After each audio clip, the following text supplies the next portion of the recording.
ওই যে সব ভোর 4টে থেকেই সব চালু হয় না এরকম? আপনাদের এদিকে নিশ্চয়ই হয় না, না? কি অবস্থা দেখবেন, এই বছর 5-7 হয়ে গেল, ঠিক ভোর 4টে বাজলে রাস্তা দেখবেন একদম পুরো ভর্তি। সব আমরা কীর্তন করি তো ওই টাইমেই ফিরি, কুয়াশা, রাস্তা দেখা যায় না, তারা ওই সময় ছুটছে। আরে ও কাকা লেগে যাবে তো, বলে সাবধানে যাও। আরে সাবধানে কি, তোমাকে তো দেখা যায় না। ও মা, যখন সামনে দিয়ে দেখলাম তার গলাতে অন্তত 4 লাখ টাকার হার ঝুলছে। আরে ও কাকা, তুমি তো কোটিপতি লোক, তুমি রাস্তায় কেন?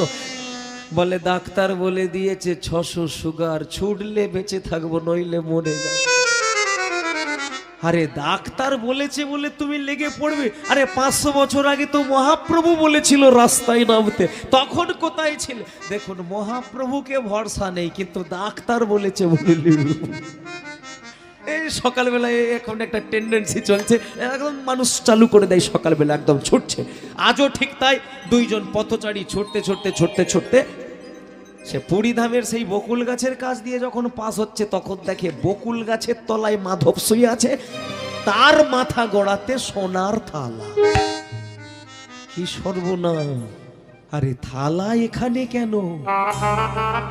তার মানে ও বাবাজি দিনের বেলা কত্তালিয়ে, রাতের বেলা থালা চুরি। ওরে রাজাকে খবর দে রে। রাজাকে খবর দেওয়া হলো মাগো। একদম রাজা দলবল নিয়ে চলে এলো ওই বকুল গাছের তলায়। বকুল গাছের তলাতে দাঁড়িয়ে সবাই মিলে হাতে ওই বেত নিয়ে চালু করে দিল মাধবের গায়ে। আ আ হা মেরো না, হা এমন করে মেরো না। এমন মার মারল, মাটিতে আছাড় খেয়ে লটিয়ে পড়ে গেল। মাটিতে পড়ে গেছে, আর উঠতে পারে না। বকুল গাছটাকে ধরে উঠতে যাবে, কিন্তু আমার মাটিতে শুয়ে পড়েছে। এত যন্ত্রণা হচ্ছে সারা শরীরে। এমন মার মেরেছে, রক্তের চাদর করে দিয়েছে সারাটা শরীর। ওই গাছতলাতে শুয়ে শুয়ে একটা কথা চিন্তা করছে, যে আমাকে খাবার দিয়ে গেল ওকে,